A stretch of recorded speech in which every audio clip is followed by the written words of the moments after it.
How does a wife go from laughing at her husband with her friends to watching him quietly pack her bags after catching her in their bed with another man? What happens when the overreacting, insecure husband is the one holding the photos, the recordings, and the court papers? Can she still call him the villain when his calm revenge is completely legal and happens in front of everyone? Before we dive deeper into this story, I have one small request. Please subscribe, drop a like, comment, and hit that hype button to boost this channel so more people can discover these incredible stories. My name is Ariadne, and I still don't think I did anything that any other lonely wife wouldn't do. That morning started like most mornings in our kitchen.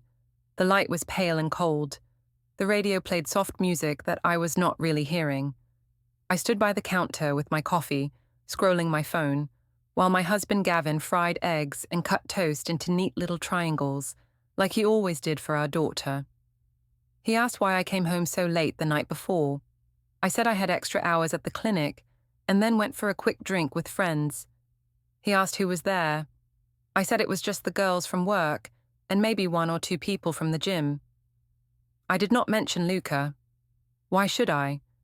If I told him everything, he would only twist it. Mila sat at the table in her pajamas, swinging her legs, talking about some drawing she made. Gavin tried to tell me she was sad I missed bedtime again. I told him he was guilt-tripping me and acting like I was a bad mother. He said he was just telling me how Mila felt. I said he always made everything my fault. In my head, I thought, if he wants me home so badly, maybe he should make home feel good. He set the plate in front of me and said he wished we could have one meal without my phone in my hand. I laughed and told him he sounded like someone's grandfather, not my husband. When he took Mila to brush her teeth, I quickly replied to Luca's message from the night before. He had asked if I got home safe. I told him I did and added a little heart. It felt harmless. Luca understood me. He said I worked hard, my body looked amazing, and I deserved fun. Gavin mostly talked about bills and schedules. When they came back to the table, I put my phone face down. Gavin looked at it and asked if we could have no-phone breakfasts. I told him normal couples took photos of their food, and he should be glad I wasn't live-streaming our boring kitchen. He went quiet after that. It annoyed me how easily he shut down. I told him I could not stand the way he sulked instead of acting like a man and saying what he wanted. On my way out the door, he asked if we could talk that evening. I said I already had plans with the girls and that maybe we could talk on the weekend. He asked what was so urgent about girls' night when we had not talked properly in weeks. I said if he listened the first time, maybe I would not need my friend so much. I kissed Mila on the head, waved my keys and walked out, feeling like the hero in my own show. In the car, I checked my reflection and thought I looked too good to be stuck with a man who did not even follow me on social media. Work at the clinic was busy. I liked the pace. Phones ringing, people asking questions, doctors moving in and out. It made me feel important. Luca came by with coffee like he sometimes did after his early clients at the gym. He gave everyone a cup but put mine down last and smiled in that special way. A nurse joked that we were like a little couple. I laughed and said my husband hated that I had a male friend and that he was very jealous and controlling. I knew that was not really true, but it sounded exciting. The nurse asked if I was okay at home.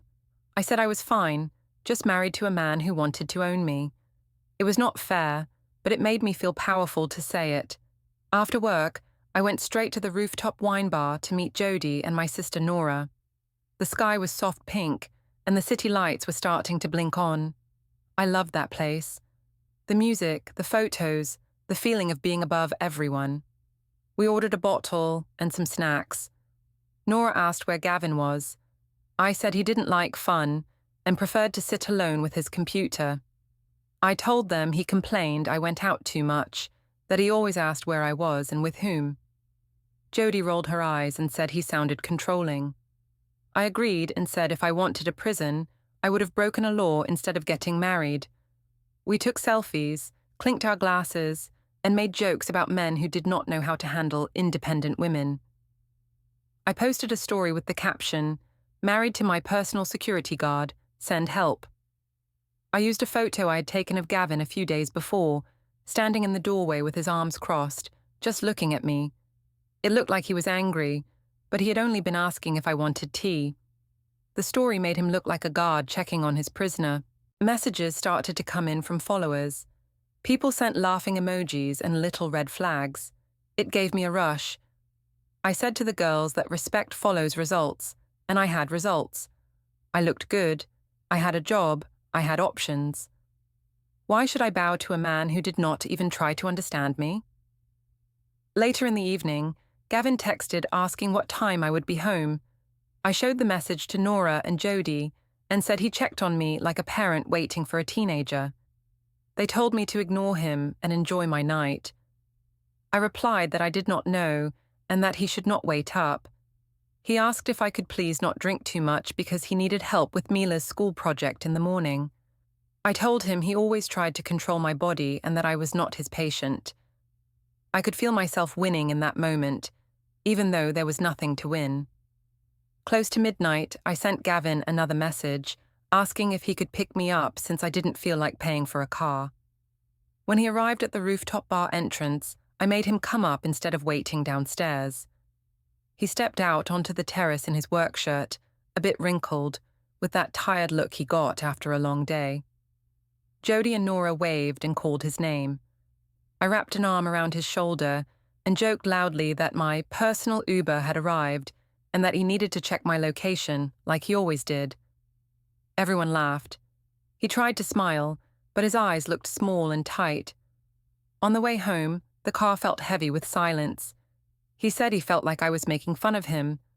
I said he was too sensitive and should learn to take a joke. He said he didn't like me telling people he tracked me, because he didn't. I said if he did not want that image, he should act more relaxed. By the time we pulled into the parking spot, he was quiet again. I told him I could not keep carrying his emotions for him and that he needed therapy, not a wife. We went to bed without another word. Later, I woke up thirsty and went to the bathroom. When I came back into the dark bedroom, I saw Gavin sitting on the edge of the bed with his phone glowing in his hand. For a second, the screen faced me, and I saw a new calendar entry at the top.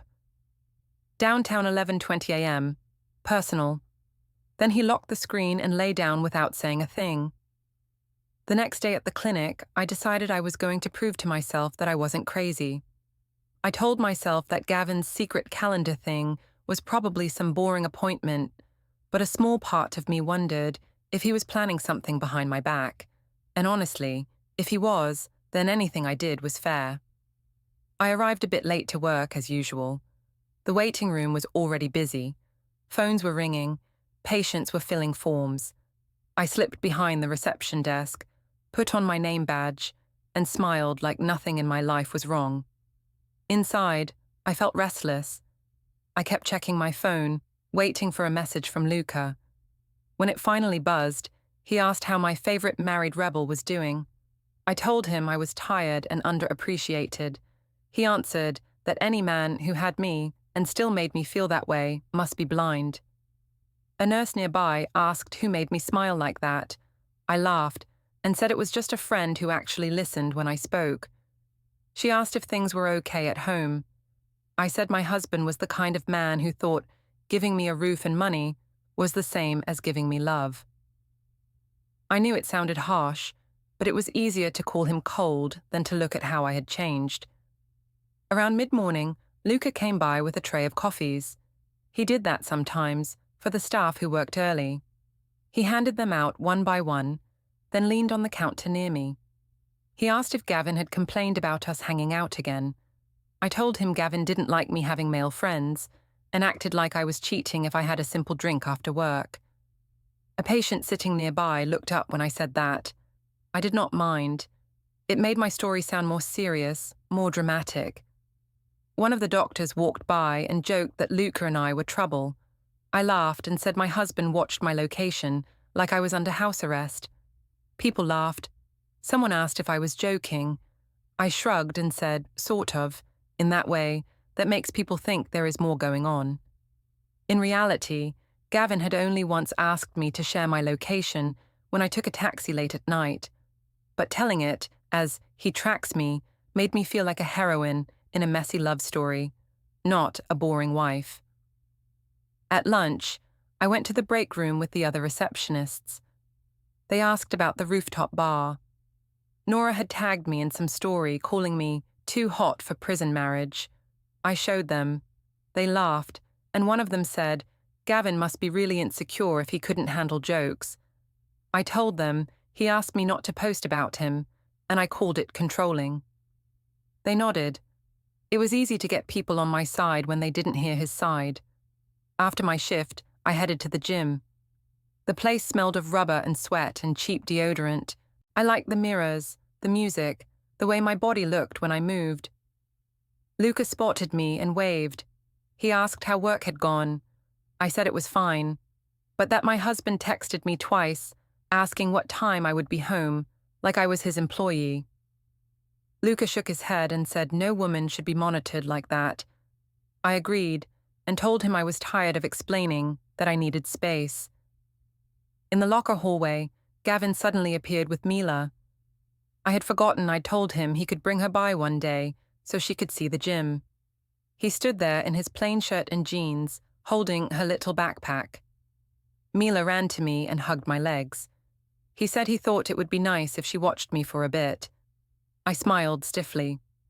Luca came closer and said hello, and Mila smiled up at him. Gavin asked quietly why I hadn't answered his last text. I said I was busy and that he needed to chill. I introduced Luca as just my gym friend and joked in front of them that Gavin thought every man who spoke to me wanted to steal me. Luca laughed and said he could see why. Gavin didn't laugh. He said he never said that. I rolled my eyes and told Luca that Gavin was jealous and didn't trust me with any male friend. A couple of people nearby heard. I liked that. It pushed the picture I wanted. Gavin, the jealous husband. Me, the misunderstood wife. On the drive home later, Gavin was quiet again. He asked, after a long pause, if we could stop airing our problems in front of other people. I told him that if he didn't want to look bad, he should stop acting bad. He said he never forbade me to have male friends. I said he didn't have to forbid it because his energy made me feel guilty all the time. He looked exhausted. He said maybe we should talk to someone together. I told him I had friends. I didn't need a stranger to listen. That evening, we went to a family dinner at a busy restaurant. Both our families were there. His parents, my mother, my sister. Long table, plates of food, kids running between chairs. Nora asked how married life was. I gave a dramatic sigh and said my husband thought Instagram was more dangerous than drunk driving. Everyone laughed. I told a story about how he'd texted me 5 times in one evening to ask where I was, leaving out that it was the night I was supposed to be home helping Mila with homework. Elaine asked if I was being fair. She said Gavin was just worried. I said she always took his side, and that she didn't see how he picked at me, how he made me feel watched. My mother nodded along with me and said some men like to own their wives. Gavin just sat there, staring at his plate. He tried to say something once, but I cut him off and said he was making a scene and that this was supposed to be a nice dinner. When we finally left and walked to the car, he walked a little ahead with Mila. I lagged behind, checking my phone. Luca had sent a message about how brave I was to speak my truth. When I caught up, Gavin opened the car door for Mila, then went around to the driver's side. As he leaned in to put his phone in the holder, the screen lit up for a second. I saw rows of little cells and numbers, a clean spreadsheet with a name at the top. Archive A. Then the screen went dark as he slipped the phone into his pocket. The weekend came, and I told myself I would be more present so Gavin would stop acting like a victim. That was my phrase for it. Be present, but on my terms. On Saturday afternoon, we took Mila to the park. The sky was clear, kids were shouting, parents were half watching and half scrolling.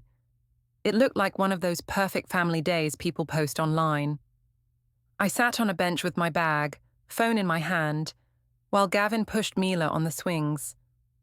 Luca had sent me a photo of his new haircut and asked if I liked it. I zoomed in, smiled at his jawline, and typed that it looked dangerous in a good way. He wrote that he wished he could see my face when I said that. I could feel Gavin watching us from the swings, so I turned a little away, shielding the screen with my hair. Mila was yelling, telling me to look at how high she could go.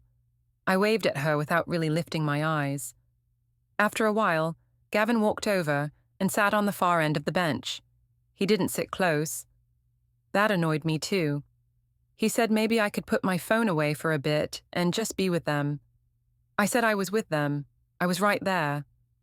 He said he felt like he was doing everything alone while I was somewhere else.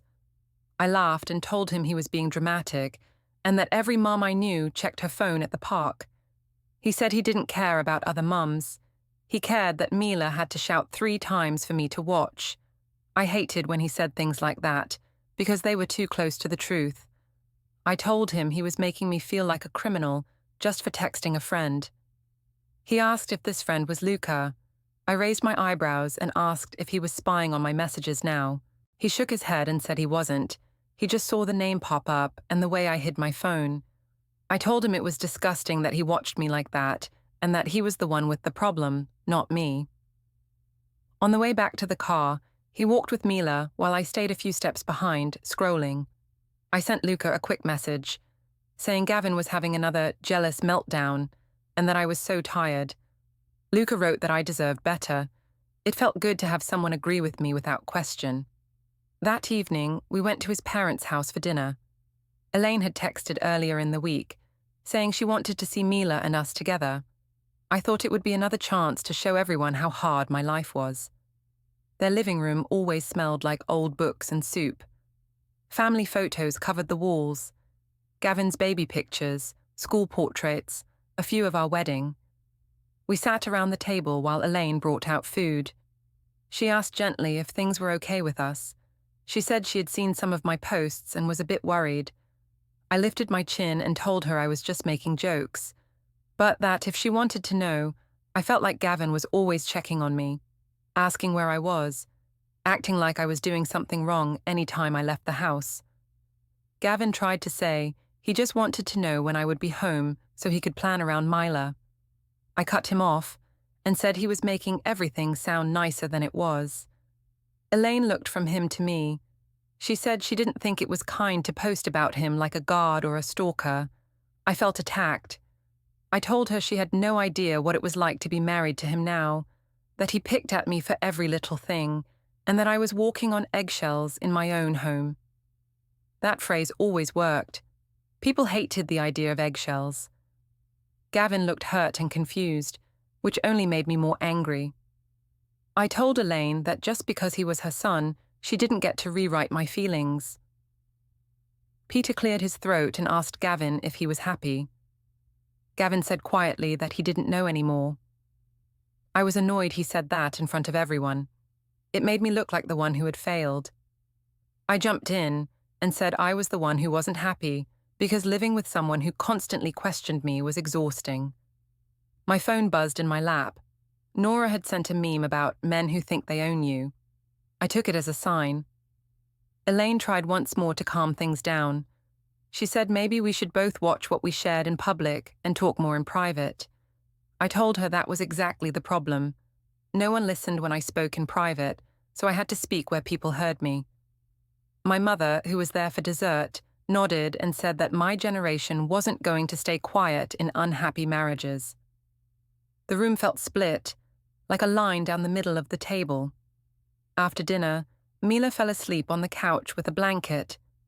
Peter carried her to the car, while Gavin and I stood in the hallway putting on our coats. Elaine touched Gavin's arm and said in a low voice that if he ever felt like things were being twisted, he should write things down. She said it in that careful way, like she didn't want me to hear, but I did. I laughed and asked if he was going to start keeping a diary about what a terrible wife I was. No one answered. When we got home, Gavin took Mila straight to her room. I went to our bedroom, scrolled through my notifications, and watched my follower count tick higher. People liked my posts. They understood me. They sent little hearts when I joked about being married to a warden. It felt like proof that I was right. Later that night, I went to the kitchen for water and noticed that the door to the small guest room was almost closed but not fully. There was a thin line of light under it. I pushed it open with my fingertips. Gavin sat at the desk with his laptop open. The room looked different. The clutter was gone. On the shelves, I saw neat folders, one labeled household, another bank, another Mila. On the screen, there was a clean list of names and dates, like some kind of timeline. He didn't notice me at first. He clicked something and a small message popped up in the corner of the screen. File uploaded successfully. On the desk was a yellow sticky note with the words "Bring forms, 9:25 a.m." written in his careful handwriting. I frowned and asked what he was doing.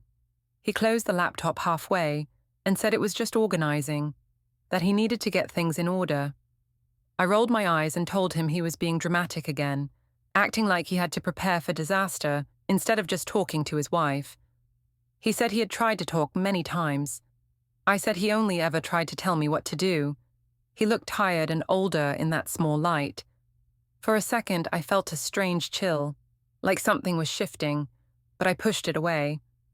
I told him I was going to bed and that if he wanted to play office, he could do it without involving me. As I turned to leave, I heard a faint beep from his phone on the desk, like a little recording chime, then silence. On Monday, the school pickup line was slower than usual.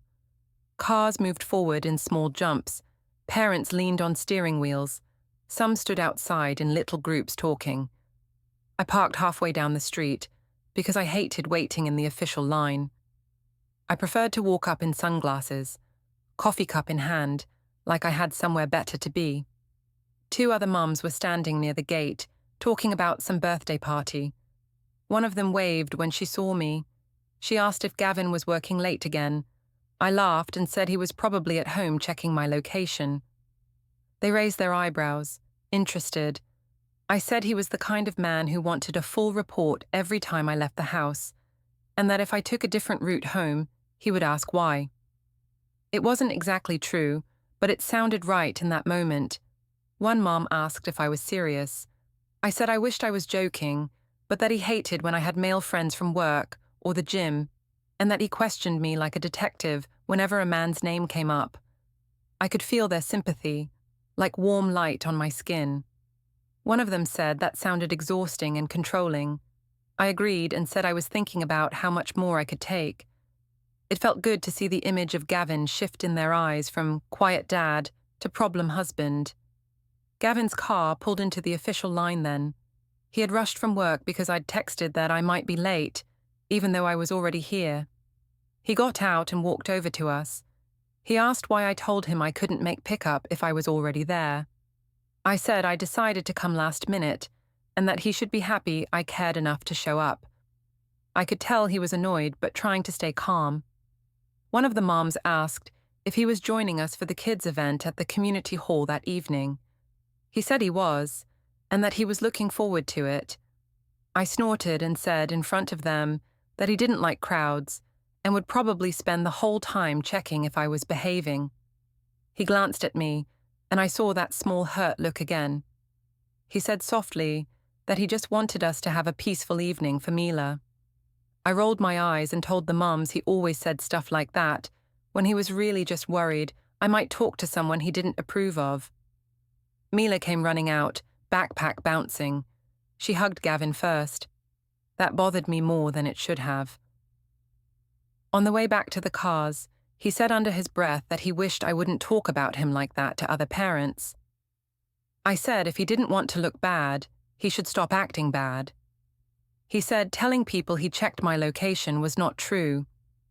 I shrugged and said it felt true, which was what mattered. That evening, the community hall was buzzing with noise. Kids ran around with paper crowns. Parents gathered in little groups, holding plastic cups of punch and talking about school drama.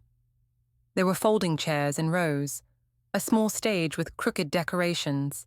It was exactly the kind of event Gavin liked. Simple, quiet, safe. It was exactly the kind of event I used to like too, before I realized I could get more attention elsewhere. We sat near the middle.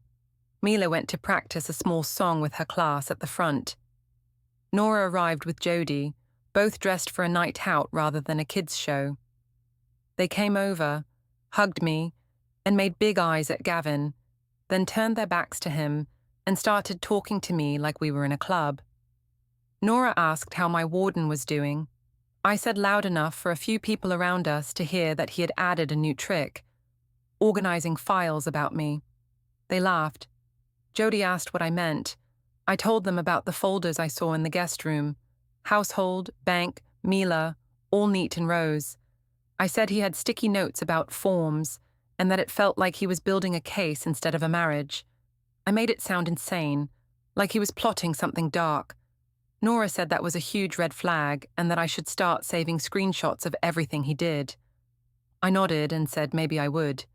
Gavin, who sat on the other side of me, leaned in and asked if we could please not discuss our private life in the middle of a kids' event. I told him he was making a scene. He said he was speaking quietly, and that I was the one telling half the room he was a warden. I said people needed to know the truth.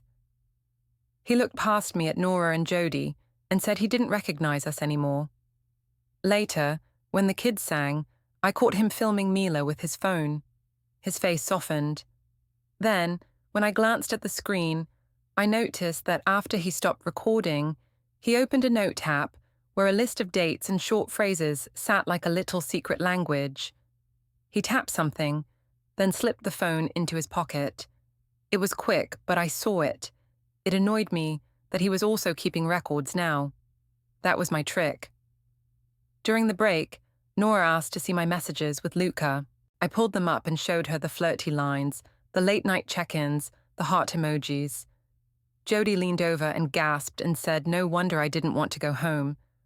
I said it wasn't like that it was just friendship, but my smile said something else. A couple of parents nearby caught a glimpse of Luca's profile picture and the hearts. I didn't care. Part of me wanted the rumor to grow. Gavin came over with plastic cups for us. He handed one to me and asked what we were looking at. I told him it was none of his business. He said everything about our marriage was his business. I laughed and said he sounded like a dictator. Nora snorted and said that if he didn't back off, she would write a whole thread about controlling husbands. He walked away then, jaw tight, and sat closer to the aisle. When we got home, Mila was tired and went straight to bed. Gavin tucked her in. I took a rideshare to my mother's condo because Veronica had invited me over for a late glass of wine and girl talk. I told Gavin where I was going in a fast voice and left before he could answer. In the elevator, I checked my phone.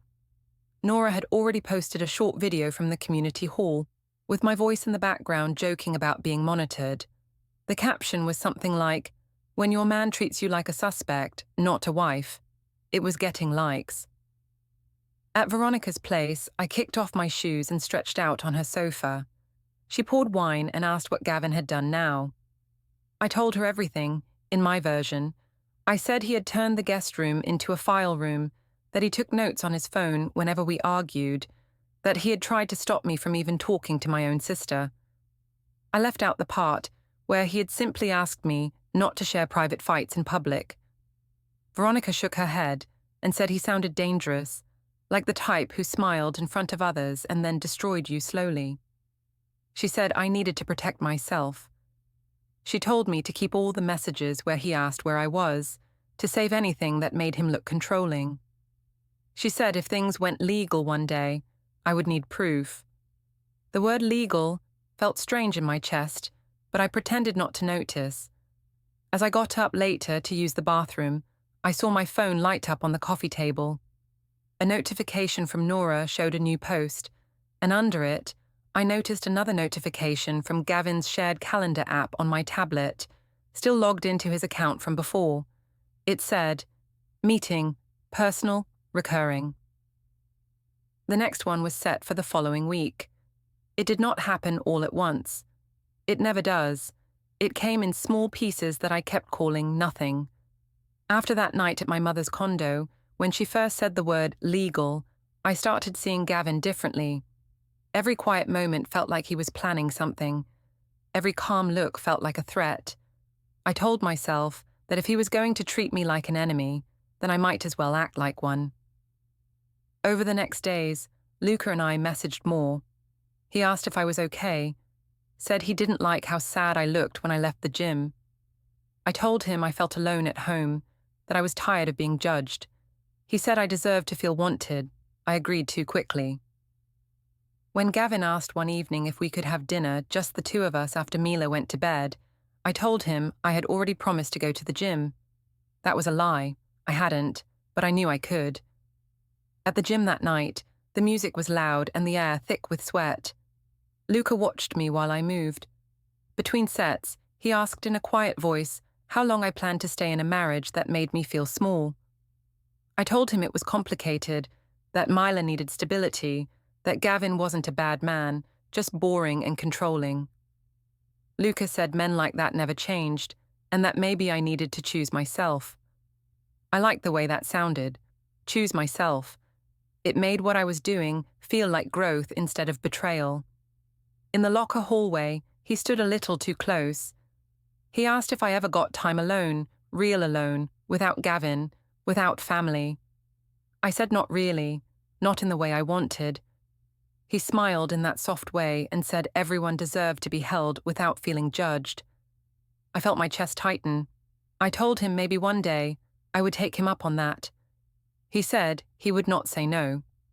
Later that week, Gavin sent a message saying he would be helping his father early Saturday morning and might stay at his parents' house the night before. He asked if that was okay. I said it was fine and added that maybe some space would be good for us. He sent a thumbs up and said he would be home in the afternoon to see Mila. That should have made me think about our family, about being alone with our daughter. Instead, my first thought was that the apartment would be free. I texted Luca and told him Gavin would be out that night. He asked if I was serious. I said I was lonely and didn't see why we could not just watch a movie and relax. I told myself it was innocent, that grown adults could lie on a bed and talk without it meaning anything, even though I knew that was not what I wanted. He said he would come by, but that if I changed my mind, I just had to say so. That evening, I put Mila to bed a little earlier than usual. I told her Daddy was sleeping at Grandma's and would see her tomorrow. She asked if I would be there too. I said of course I would, that I was just going to watch a movie. She seemed satisfied. I kissed her forehead and closed her door, feeling both guilty and stubborn. I told myself that a good mother was still allowed to be a woman. When Luca knocked, my heart jumped. I let him in quickly, making sure the hallway was empty. He asked if I was sure about this. I said I was tired of always doing what made other people comfortable. We sat on the sofa for a while, pretending to care about some movie, but we kept moving closer. He told me I was beautiful, that Gavin was blind. I said Gavin only cared about order and lists. At some point we ended up in the bedroom because it was more comfortable. The details blur in my mind now. I do remember the feeling of being wanted, of having someone look at me like I was the center of the room. I told myself it was just our bodies catching up with what our hearts already knew. That sounds ridiculous now, but it felt true then. After, I lay with my head on his chest, listening to his breathing. The apartment was quiet, the city humming far below. It felt like being inside a bubble where consequences could not reach us. I fell asleep, in his arms, in the bed where I had slept next to Gavin for years. I did not think about what would happen if the bubble broke. I woke up to the sound of a zipper. For a second, I thought it was the window or some dream noise. Then I opened my eyes. The room was dim but not dark. The curtains were half open. Luca was still asleep beside me, on Gavin's side of the bed. At the foot of the bed, Gavin stood with his back half turned, a suitcase open on the floor. He was folding my clothes, shirts, jeans, underwear, into neat piles and placing them inside. For a moment I could not move. My mind went blank. like someone had turned the volume off in my head. He did not shout, he did not throw anything. He just worked, silent, steady. On the chair near the dresser, there was a small overnight bag already packed, my usual toiletry pouch on top. My phone lay face down on the bed, the charger wrapped around it, ready to be lifted and placed into the suitcase. He looked at me once. His face was calm in a way that scared me more than any anger could have.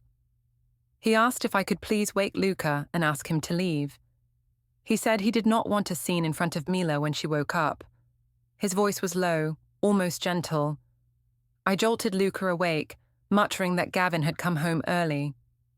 Luca sat up, confused, then saw Gavin and froze.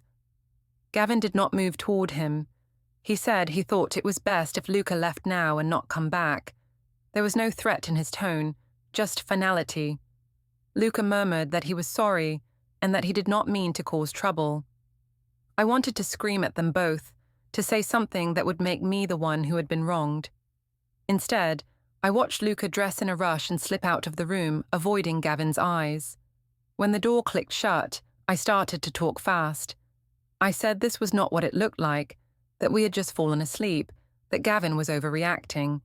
He looked at me like he had finally finished some long equation. He said he had taken photos already, timestamps and all. He said I did not need to explain, because the facts were clear. I told him he was cruel, that any decent husband would at least listen. He said he had listened for a long time, and that I had made our life a performance. He zipped the suitcase, set it upright, and placed my phone on top of it. Then he said he would pay for a hotel for a few nights, that he did not want Mila to wake up to shouting. I told him he was throwing me out, that this was abuse. He shook his head and said he was protecting our daughter from chaos. His calm made me feel like I was the one spinning out of control. As he walked toward the door, suitcase in hand, he paused. He said he was going to handle everything properly now, for Mila's sake. I asked what that meant. He said I would find out soon enough. Then he left the room, leaving me in the messy bed, my skin still holding the shape of another man's arms. The courthouse lobby smelled like coffee and cleaning spray. I thought we were there to talk things out. I even told my mother and Nora to stay close in case Gavin tried to twist the story. He stood by the glass doors with his lawyer, calm, hands folded. No yelling, no drama. The lawyer said his name, then handed me a thick envelope in front of everyone. Inside were divorce papers, a custody plan with Gavin as primary, and printed screenshots of my posts, my messages with Luca, even voice notes from our fights. Gavin just said the court would listen now, not my followers.